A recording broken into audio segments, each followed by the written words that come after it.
Hello, hi, welcome to Better Offline. I'm your host, Ed Zitron.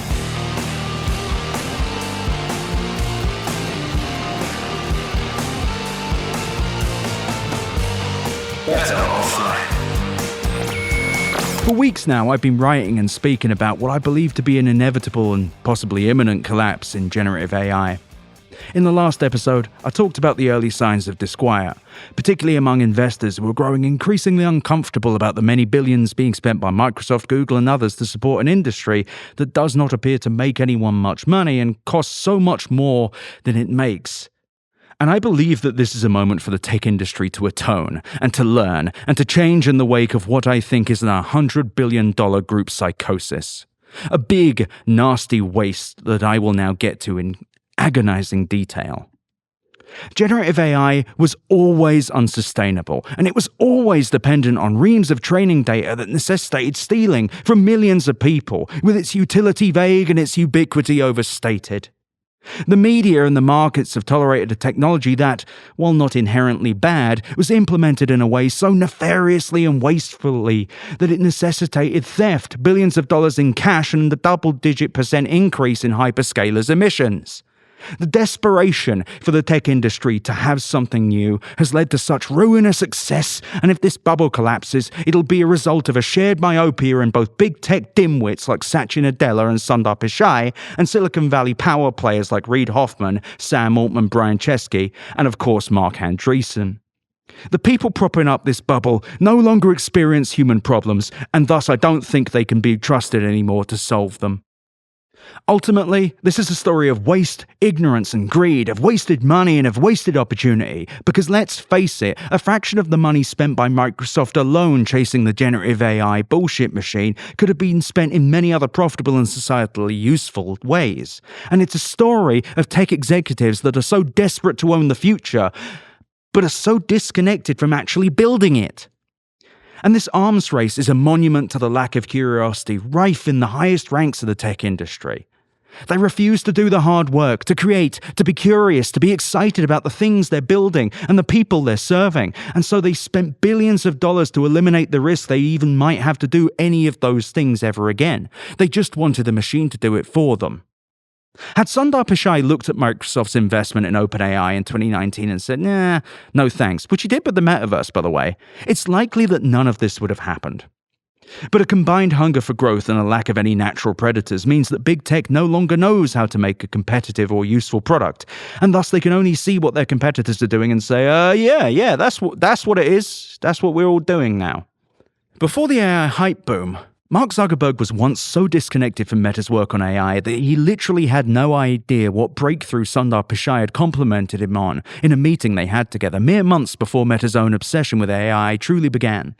And none of these guys seem to have any idea what's going on. And why are they having these chummy little meetings? These aren't competitors, they're co-conspirators. They're just people meeting to say, what's the latest con we're all jumping on? What's the latest market that we're all going to monopolize? I can't wait for the Monopoly episode. And these companies, they're too large, they're too unwieldy, they're too disconnected, and they do too much. They lack the focus that makes a truly competitive business, and they lack any kind of cohesive culture, the kinds that are built on solving real human problems or real business problems that humans have. These are not companies built for anything other than growth, and none of them, not even Apple, have built something truly innovative and life-changing in the best part of a decade, with the exception perhaps of maybe contactless mobile payments, which are actually really cool. These companies are run by rot economists, and they have these disconnected, chaotic cultures full of these little fiefdoms where established technologists are rat-fucked by management goons when they try to make their products better instead of making them more money. And the depressing thing is that they really don't need to be that way. Seriously, there's a world where these companies just make $1 billion a quarter, and they don't even have to fire people every time they do so. And there's one where these companies actually solve real problems too, and then they still make incredibly large amounts of money for doing so. The problem is they're greedy. They're run by greedy idiots, and they're addicted to growth and are incapable of doing anything other than following what the last guy did. And what's funny is, this is very Jack Welch. from the shareholder supremacy. They just see a market and are like, what if we put money in that? Can we take the money from the market? That's all they can do now. Sundar Pichai is a terrible executive, but he's a really good Jack Welch clone. And by the way, if you don't know who Jack Welch is, please go back to the shareholder supremacy episode. It's important because you really need to see who fucked all this up. But, okay, so where were we? What happens next? Well, there's enough money sloshing around right now that OpenAI probably can be bankrolled a little further. And like I've mentioned in the previous episode, it'll need to be, as it needs another $5 billion, if not $10 billion, to make it to the end of 2025. That very large amount of money is going to have to come from somewhere, and I think that they're going to be reduced to going to the Kingdom of Saudi Arabia or SoftBank or probably taking on private debt. And that last one I'm just really not sure is going to happen. And those suitors, they're not going to be quite as generous with their terms, and they won't give them a devil's deal like Microsoft did, which, as I previously argued across multiple newsletters and podcasts, effectively owns all of OpenAI's research and intellectual property. Sam Altman is a terrible deal maker, by the way.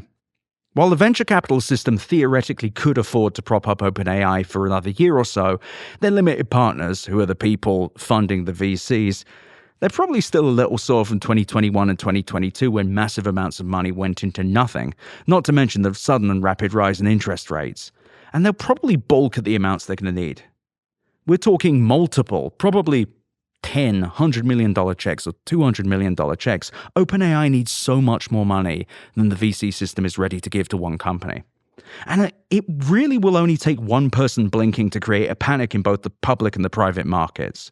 OpenAI may still be able to raise money, but investors have no real path to liquidity, as OpenAI most assuredly will not be able to go public. And in the process of investing, these VCs will likely find out exactly how bad things are there. While there is a chance we get one more round, kind of a dead cat bounce situation, it's honestly a little tough to imagine how it keeps going, even if OpenAI raises another $10 billion. But how does the collapse happen? Well, as I said last time, there's the obvious one. OpenAI or Anthropic shuts down. But I think that them shutting down is very unlikely based on their corporate structure. OpenAI or Anthropic collapsing will be more like the Character.ai deal, an attempt to hide the ugly mess where a big tech firm absorbs them in and just goes, they are now the AI division. You saw a version of this, by the way, when Sam Altman got fired from OpenAI and he was like the head of AI at Microsoft for 2 minutes. But if I had to guess, Anthropic's most likely home would be with Amazon, which completed its $4 billion investment into the company earlier this year and also has a profit share with them. In any case where this happens, even if the entity, Anthropic or OpenAI, keeps going without the key people in power, such as Anthropic CEO Dario Amodei going in-house at Amazon or Google, again, it doesn't really matter. They will eventually die. And raising a round for a generative AI company in this market is likely going to be quite difficult, if not impossible. The narrative shifted, and the people with the money to invest don't really know what they're talking about, technologically speaking, so they're investing based on how everybody else is feeling, what the vibes are in the air. What they sniff each other's asses and they say, oh fuck, is AI good or bad now? I don't really know. And when we really strip away everything, we strip away all of the lies and the marketing, and you just get down to incentives, and you think, well, they just want money, right? If that's all they want, that really is just the problem. Because fundamentally, this tech really isn't that exciting. I'm sorry, it isn't. Generative AI is not the AI from Iron Man. It is not the magical future computer. It's a generative AI. That picture of Garfield with a gun or Scooby-Doo sitting on top of a rocket, those aren't useful. That's not the future. That's just image creation. I'm sure some very insufferable freak is going to email me after this and be like, well, I've set up generative AI in all of these ways. Mate, I appreciate your time. Thank you for emailing me. I'm sure you don't even sound like that. The point I'm not making is that this is useless.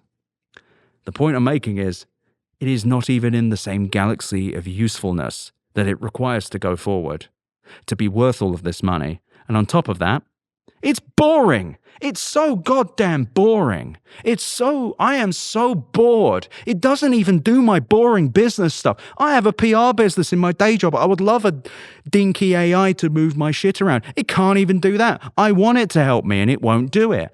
And if you say, Ed, you're a stupid idiot, you're a moron, you have the brain of a bird or a dog-bird hybrid, you drool all the time because your brain cannot keep your mouth closed. All of these things are true. But it's not my job to sell generative AI to myself, it's the company's. And the idea of a super smart friend that knows everything about me is exciting. Don't get me wrong, as is the idea of automating away drudgery, all of my spreadsheets and documents, for example. But generative AI does not do these things. Putting aside any personal feelings I may have, it has not changed my life or even slightly improved it. And I'm a guy who loves using tech and is willing to put hours into finding solutions to automate or mitigate very small problems that I only really deal with occasionally. I'm not lazy, I'm efficient. At least that's what I tell my doctor. And I don't know a single person that has meaningfully changed their workflow or life as a result of generative AI, outside of being able to integrate it to speed up some part of their already existing system. I've literally never met or spoken to someone other than one guy on Twitter who has talked about using this every day in a way that truly changes things. And I should, as an aside, I do occasionally get someone on Twitter, and it's always a blue check, and they always say, oh yeah, well, it's changed the way I code. It allows me to code so much faster. They then get 18 responses of someone saying, I'm an engineer and this is very unstable. And it really feels like generative AI is just catnip for the truly incurious. I don't want to say lazy, because I think everyone is kind of lazy on some level. We all want things to be easier. We really do. And there is, when it comes to creativity, a degree where the problems you face making something are what makes it what it is. The struggles I've had writing and reading this script are what make me a better orator or a better writer. That process is important, but it's hard and it's annoying, and you have to suck a few times. You have to write crap. You have to retake things 3 or 4 times, and your poor editor, Matt Osowski, sitting there going, mate, you've reread that paragraph 3 times. You messed the same word up. But it's fun. This is what curiosity is. And I don't think these people have it. These people don't want to solve software problems. They want to type a thing into a computer, hit enter, and then the problem is solved, never understanding why they did it. And this isn't the same thing as calculators, by the way. I'd argue software development is art, but that's a separate thing. And ultimately, this whole movement just doesn't even feel real. Nothing about it really felt real. It's just a farce. It costs so much money, and it's still costing so much money today. And the promises of artificial intelligence will not be kept through the pursuit of generative AI, as generative AI is a dead-end technology that has peaked, and it costs too much, both financially and socially, to keep it going or to justify its continued existence. There's no heroic story here. There are few people who are sincerely cheering for these companies to win. Those who, of course, don't have a tangible financial return banking on the value of OpenAI, or they're one of the 100 different guys claiming they have an AI newsletter. And let's be honest, nobody really loves this, do they? Nobody really uses ChatGPT and has that, oh shit moment you got when you first used an iPhone, or when you first sent a file with Dropbox. Those little times when you really fell in love with technology again and again. And there's no magic in it. There's no whimsy. There's no joy in any of these large language models. And they're not really helping enough people to make it worthwhile. I nearly said they're not helping anybody, but there are users. There are people who actually care about this. But how much do they really care? And does any of that outweigh the costs and the environmental damage? The answer's no, by the way. And their peddlers always demand that we just give them another minute, as they burn billions of dollars to get nowhere. And the general public has known the problems and limitations of generative AI for months. I constantly get emails from Better Offline listeners, artists, engineers, teachers, machinists, poison makers, journalists, consultants, cleaners, and copy editors, all saying the same thing. This all seems like a crock of shit, and the outputs are terrible. Because people who actually make things respect the output and the production itself, and they can see how bad this stuff is. Generative AI was also not peddled as a solution to any problem other than tech's lack of a hypergrowth market. And it's the kind of bet that only a tech industry devoid of natural selection truly builds. None of these big tech firms, and I'd argue venture capitalists, really take risks anymore because they don't want to end up looking stupid and they want to follow each other. And regular people know. They know Google is worse. They know Facebook is bordering on unusable. They know that generative AI does not do anything obviously useful at scale, and that these companies have never made more money than they're making today as they fuck the customer again and again. And I believe we're in the beginnings of a true revolt against big tech and their rotten little promises. Their luck's run out, and these formless private equity vehicles dressed up as software companies are no longer bred to create new things. We're all sitting and staring at innovation's corpse, stabbed full of holes by McKinsey veterans and slimy con artists. And it's time for men like Sundar Pichai and Satya Nadella to atone, because their big bet looks like a gigantic waste, one so obviously rotten from the beginning that they've never been able to tell anyone that they never had a plan beyond throw money at it and eventually it will do something, or we will do this as long as the other guy does it too. This is a big, ugly mess, a monument to the excess that burned more than $200 billion and allowed equally lazy and uncreative people to replace real people with shitty facsimiles that are just good enough. But do you want to be more than good enough? Do you want to excel in all things as I demand of all my listeners? Then buy one of the following products, which as usual will reflect my exact beliefs, wants, and needs.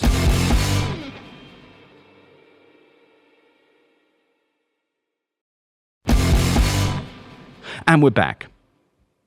And now that I'm back, I want to say something to my peers in the media. It's time for a fundamental reevaluation of how we treat big tech, and it's time to question the promises of those who sought to peddle this generative nonsense. It's no longer time to ask Mark Zuckerberg about his chain. It's time to ask him how long he intends to burn tens of billions of dollars on nothing, and why the website that made him so many billions of dollars is falling apart at the seams, pumped full of content created by the big, stupid bullshit machine he's helped popularize. It's no longer time to gingerly coo about Sundar Pichai. Oh, he's looking at my smartphone. It's time to ask him how Gemini is going to make a profit, and what it is that it will do, and press him again and again and again and again and again until he talks about why Google search is so bad now. It's no longer time to let Satya Nadella oscillate from referendums on capitalism 2020 to laying off tens of thousands of people in 2023. It's time to ask him if he's prepared to bankroll OpenAI to the tune of $30 billion and refuse to leave the conversation without committing to a number. These men have burned hundreds of billions of dollars on a machine that boils lakes to make the most mediocre version of the past. These men are not supporting innovation. They're regressive forces too scared to piss off the markets to actually change the world, domesticated animals that fear no natural predators and thus have no hunger for something new. They propped up generative AI because they're followers rather than leaders that are paid hundreds of millions of dollars to empower a nihilistic kind of growth capitalism that dresses up monopolies as disruption. They have propped up generative AI because building the future is hard and expensive and involves taking risks and making sure that you have a culture that doesn't expect the answer to a question in the fastest amount of time possible. Innovation isn't efficient, it's lossy, it has indeterminate timescales and requires both capital investment and space required for great people to think of actual solutions to problems that involve them talking to and caring about the lives of real people. Fire Satya Nadella of Microsoft, fire Sundar Pichai of Google, and work out a way to fire Mark Zuckerberg of Meta. These men are unworthy. They do not find any of this exciting or meaningful. They have no curiosity. They're private equity guys dressed up as software guys. They are con artists. They are running their products into the ground, and they're making more money than ever. Big tech has been overcome with narcissism and nihilism, and it must change its ways to not eventually face perdition. I am fucking serious. Do you think these people have a backup plan? Do you think they've burned all of this money on such a mediocre and wasteful solution because they've got other, better ideas? No, they're all out.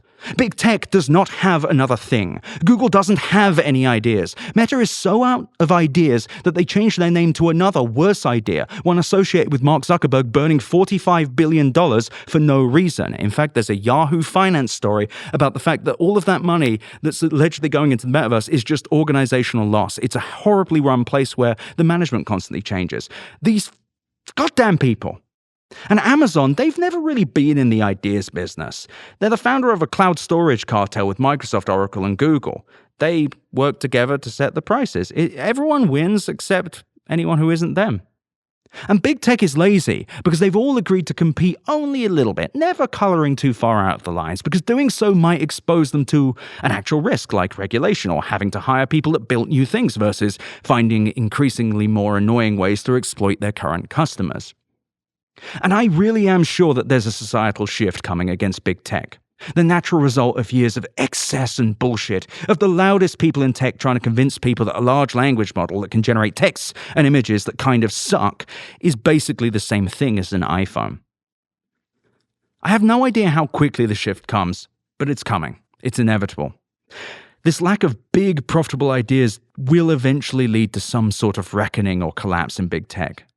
Healthy, well-run companies, they don't do things like this, let alone several different trillion-dollar companies all bumbling into each other like the Three Stooges, billions of dollars of cash falling out of their pockets. It's an absolute disgrace. I will say, if the AI bubble really does pop, this is a great time to point and laugh. Regular people like yourself could see this was bullshit from the beginning. Most people find generative AI either briefly interesting or somewhat disgusting, and they're capable of seeing that stealing the entire internet so you could spend $100 billion making a shittier version of the past is kind of a stupid idea. The utility really hasn't been there from the beginning. Describing what ChatGPT is actually kind of difficult.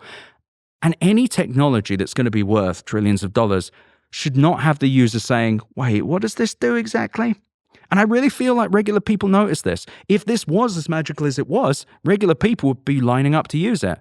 And while it has a lot of users, I don't know anyone who's fanatical over it other than AI fanatics. It's just very sad. But regular people aren't the only ones. And I have criticized journalists for missing this, but I want to call some people out in a good way. Economists, analysts, and journalists have been saying this isn't the future, like I said. Shiro Ovide in March 2023, mere months after ChatGPT's launch, said it wasn't magic, for example, in the Washington Post. Shiro, the GOAT. Alex Kantrowitz and Douglas Gorman reported in August 15, 2023 that ChatGPT isn't good enough to take jobs and it's unlikely to cause mass layoffs. The hot takes have run into reality. Little bit early, but you're correct. Paris Marx called the ChatGPT revolution another tech fantasy in July 2023, and Gary Marcus worried about generative AI being a dud in August 2023. While this is by no means an exhaustive list, it's important to note that people have been saying this, people with big platforms, and the markets chose to ignore them. As an aside, a year later, when many outlets were still tripping over themselves to say that generative AI was the future, Shiro Ovide of the Washington Post asked, if these chatbots are supposed to be magical, why are so many of them as dumb as rocks? It's important to call out when a national newspaper actually does the work that needs to be done to critique the powerful. Good work, Shiro. Open invite to come on the show. At this point, it seems inevitable that the bubble will burst, that the acceleration has stopped, that the funding won't be there, and that the market's taste for the billions of dollars it's going to take to make generative AI some indeterminate level of better just really isn't there. By all means, tell me I'm wrong. You certainly do on Twitter and you certainly do on email. And I'd be genuinely intrigued to see how OpenAI wriggles out of this jam, especially because it would mean they made a meaningful product that makes money when they don't have the chips to train GPT-5, a model that likely still wouldn't change the game enough to matter. I mean, what if they have a new architecture, I guess? But I refuse to give them credit for something they haven't done yet. And in the event that OpenAI or Anthropic is able to raise again, we'll see the cycle continue another quarter, I'm confident, at which point something crazy would need to happen to make any of this worth it. If these companies can actually raise, they'll keep the bubble inflated, but it really is borrowed time. There's enough money to fund them both maybe one more time, and after that, where is the profit? Where's this going? And it's really worth considering that the narrative is bad and that there is very little that anyone can really do to change it outside of something truly incredible. These companies can play for time, hope that Satya Nadella and Sundar Pichai stand pat and say that they have great faith in the promise of AI, but I really don't think they get another series of earnings for big tech like this. In many ways, though, this is Sam Altman's greatest gambit, and so much lies on OpenAI's back as a result. This is the moment we find out if Sam Altman has really got it, whether it's worth agonizing and wringing our hands about how scary he is, or whether he's just able to hoodwink enough credulous billionaires that have their hands welded to eternal money printers. Impress me, Samuel. Wake up, Sammy, Mr. Altman. Bring me the technology. Show me what you've got. Show me your great works. Show me the works you have buried in that non-profit, for-profit monstrosity you've used to trick other visionless power brokers into giving you their entire futures. For a dead-end friend best known for an absenteeism that rankled his peers and some of the startups he was supposed to nurture. Show me what you've got, Sam. Show us all. You're so smart, you allegedly can solve problems in a single phone call. Everyone talks about your big brain. What's the big play, big guy? You've got maybe 6 months, and that's the most generous estimate I've got. What is it? What's the plan? Wait, what's that? Search GPT? Search GPT? Sam, you're crazy. You're crazy, Mr. Altman. There's no way you can build a Google search competitor. Trust me, I know. No, really, I worked it out. I spent a few hours looking up Google's financial reports over the last decade or so, trying to figure out how much the company spends on operating costs and capital expenditures just related to search alone. Due to the way Google structures its financials, I had to make some guesses, some more informed than others, but I reckon it costs Google about $30 billion a year to run their search product, and that's not taking into account the cost of the generative AI-powered search summaries. All right, Sam. Here we are. So that's $30 billion a year to create something that can scale to the size of Google Search. And that's just the start. You with me, man? Things do not get easier. You see, you're not just building a Google search competitor with SearchGPT, as you also have to build the ad tech infrastructure to actually make money off of it, which you are not good at. Okay, but you've got to copy features from companies like DoubleClick, which Google acquired in 2007 for $3.1 billion and pretty much underpins the whole operation. Or maybe you have to build something like AdWords, which Google got when it acquired Applied Semantics in 2003. You will need something like both of these.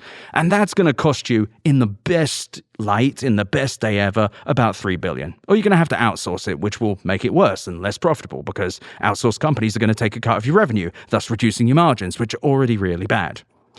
Then you've got to hire experienced ad personnel and use that ad tech infrastructure you built. You built that, right? To enter a market Google will use their entire cartel power to kick you out of. Wait, what was that, Sam? Wait, what? Right. You've got to make money, and ideally more of it than you spend, something, as I've mentioned, you have some issues with. Like I said, Google search costs an absolute shit ton to run. $30 billion easy, and that's with decades of optimization, a coding language that they invented, thousands of miles of underground cables, and decades of experience in doing a thing you're just learning to do. And they have PhDs who specialize it, who've been at the company decades. You did all that? Whoa. Okay, Sam, I'm impressed. You're on a roll. You can do this. I believe in you, Mr. Altman. Now, just checking. How many ad salespeople do you have? What's that? None? You don't have any ad salespeople for your search engine? Sam, you're going to need them. Google had over 30,000 ad salespeople before its last round of layoffs. You're not going to make this thing profitable without ads. In fact, I don't think, Sam, you're going to make this search product profitable at all. But you know what may or may not be profitable? One of our advertisers, who will soon invade your living room, car, or other place you listen to podcasts, filling your various crevices with commerce. Behold their bounty.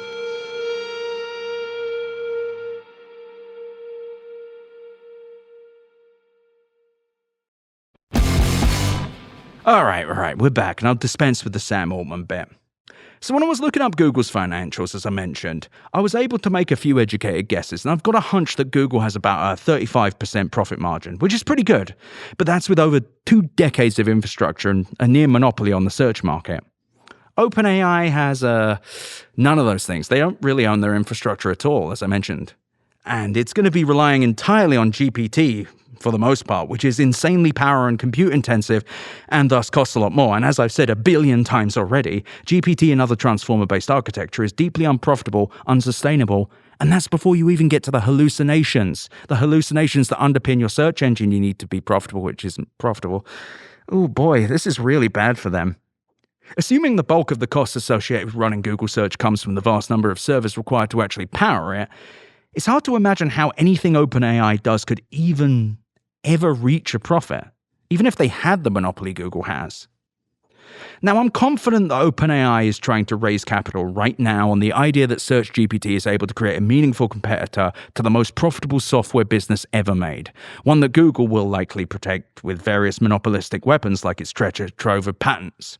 While the Department of Justice did just declare that Google had a monopoly over the search market, and I'll get to that in an upcoming episode, it will take years for things to move on that front, and nothing about this situation fixes any of OpenAI's problems. On top of that, Google spends, as I previously mentioned, billions of dollars on hardware and property, and OpenAI would likely have to build infrastructure that dwarfs even the outlays of generative AI to scale a search engine that could handle even hundreds of millions, let alone the billions of people that use Google Search. It could get Microsoft to build it or lease it from the likes of Oracle, and Microsoft could probably pay for it too. But that would be another massive increase in capital expenditures at a time when the markets are waiting for the stuff to make money rather than the companies to spend more money on it. And I also should note that Microsoft recently described OpenAI as a competitor in the search business, and it's unlikely to kill Bing, which has been profitable since 2016. Let's be honest though, this is all fan fiction. OpenAI isn't competing with Google Search. It would cost too much money, and the underlying technology is neither good enough nor efficient enough to actually support a search engine at scale. And even if it was, is it better? Probably not. What about ChatGPT says that it's going to be more reliable than Google Search? And God, all of this is such a boring fucking farce. We're not watching startups mess around Silicon Valley experimenting in ways to fix weird problems. We're watching big tech outsource their research and development costs to one of a few hand-selected con artists that they'll drop the second that Wall Street gets pissy. Why even pretend anymore? Anthropic is propped up by Google and Amazon, who invested billions of dollars in cloud credits. Microsoft props up OpenAI to the point that the NVIDIA chips crisis affected it because Daddy Microsoft was buying them for OpenAI to use. And Google, Amazon, and Microsoft are all making their own models to the point that Microsoft has already reported, like I said, that they see OpenAI as a competitor. It's just all so craven. Big Tech funded a cloud-dependent product that costs so much more than anything else in the market, based on a specious hype about what artificial intelligence could or could not do. They do so as a means of selling a new product, one that, while not particularly useful, also means that they can charge a lot for the cloud compute service it runs on, creating demand for a product that pays them money just for existing, allowing them to vastly expand their physical data center locations, further enforcing their monopolies over the cloud storage industry. Microsoft, Google, Meta, and Amazon created a new way to turn money into more money, investing in a tech that required you to pay them all a lot of money for cloud computing services to run on, like I said. The problem, it seems, was that none of them were willing to consider a world where this stuff never really turned into anything remarkable other than in its waste.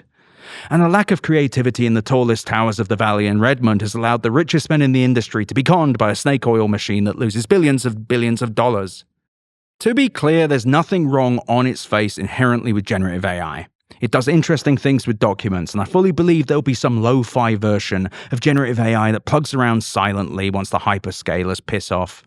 My problem is that it's so horribly wasteful to put all of this money into these large language models, the ones that steal everything, that require so much energy and create so little in return. Now, the reason I brought up previously the whole calculation of OpenAI needing $5 to $10 billion to survive is because I wanted to make it clear how expensive them staying in place is. That is the money they will need to continue building the thing they are doing today. They don't have anything in reserve. I am confident about it. Maybe they can survive. Maybe they can surprise me. Maybe that can happen. But I just don't really see it happening. Greg Brockman's gone, and I mean, he was just another non-technical guy. What's going to happen? You think Mira Murati's going to come up with something? You think Sora's going to do it? No, they don't have anything. And I realize it's so strange to say this, especially if you're a member of the media listening to this. I know it's strange to accept this, but what if they're just full of shit? What if this is the best they've got? How do we deal with this? And I think we start by accepting that all of this was completely and utterly ridiculous. We live in incredible times. We're at a boiling point in the tech industry's history where these sins of excess and this total lack of vision have crippled big tech's ability to make new things. Things have been too easy, too comfortable, and too frictionless for too long for people like Sundar Pichai and Satya Nadella, and even people like Larry Page and Sergey Brin, who are the only two people who can fire Sundar from Google.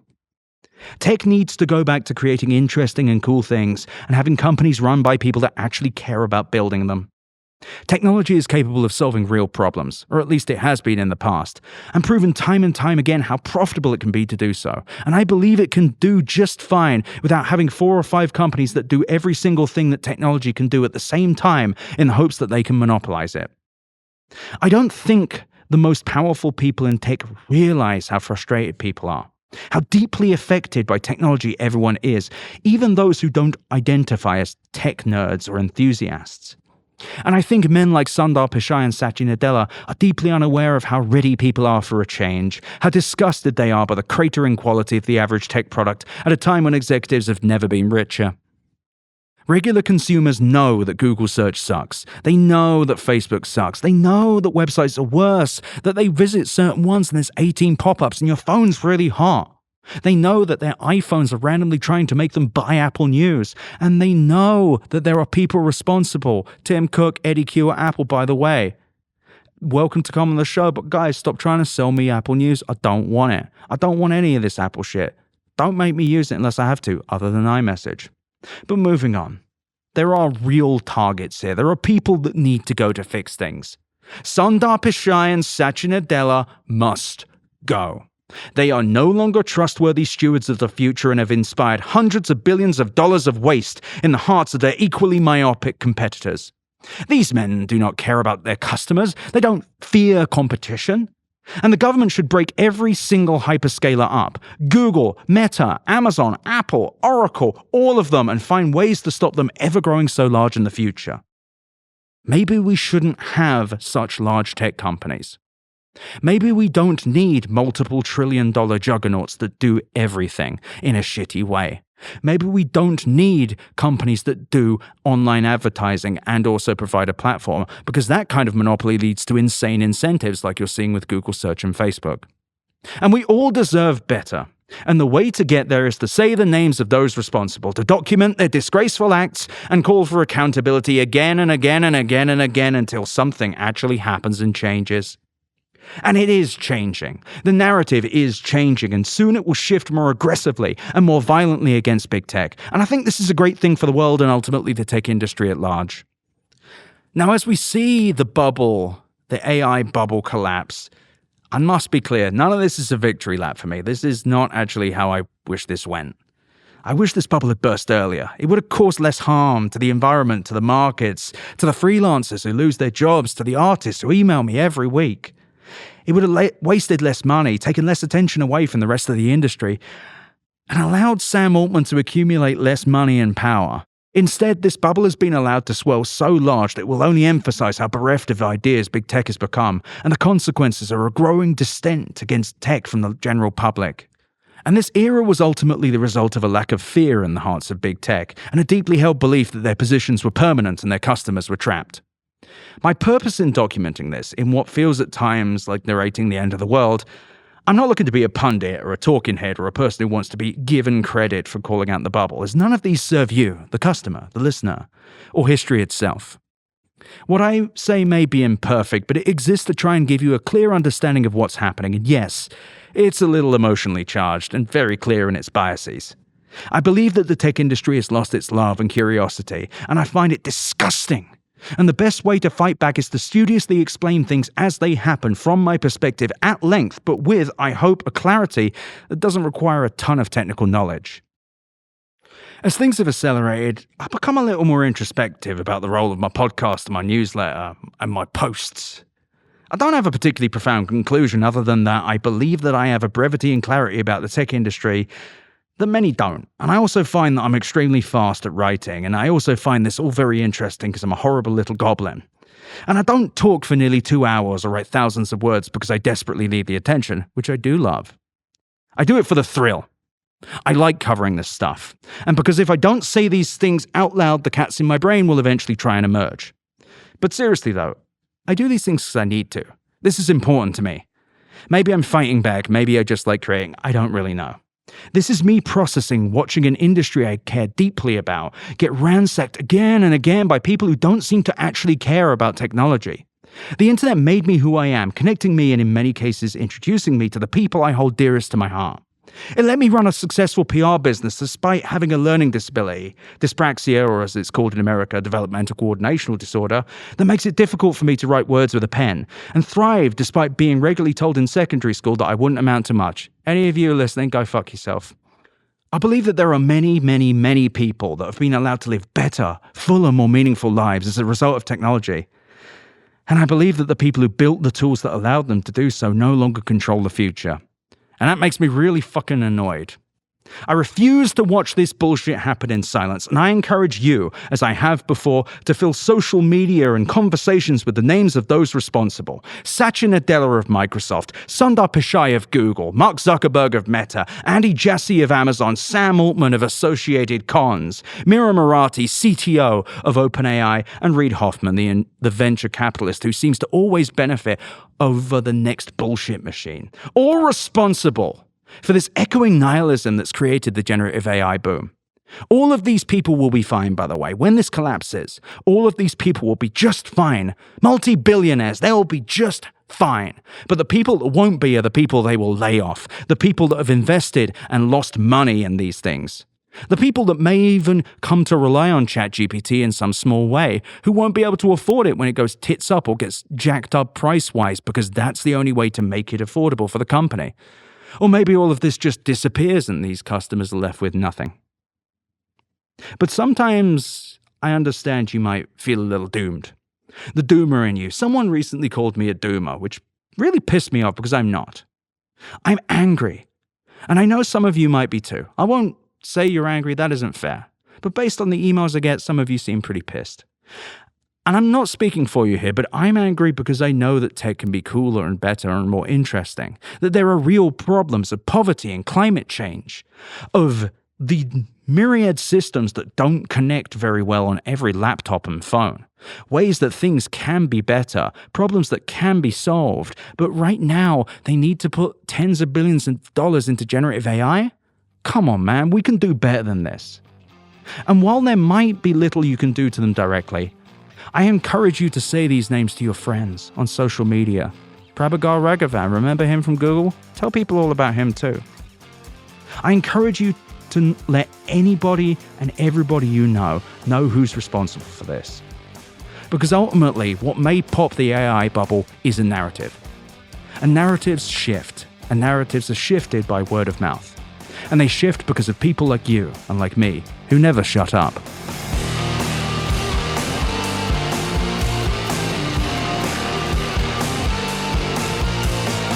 Thank you for listening to Better Offline. The editor and composer of the Better Offline theme song is Matt Osowski. You can check out more of his music and audio projects at mattosowski.com. mattosowski.com. You can email me at easy@betteroffline.com or visit betteroffline.com to find more podcast links and, of course, my newsletter. I also really recommend you go to chat.wheresyoured.at to visit the Discord and go to r/betteroffline to check out our Reddit. Thank you so much for listening. Better Offline is a production of Cool Zone Media. For more from Cool Zone Media, visit our website, coolzonemedia.com, or check us out on the iHeart Radio app, Apple Podcasts, or wherever you get your podcasts.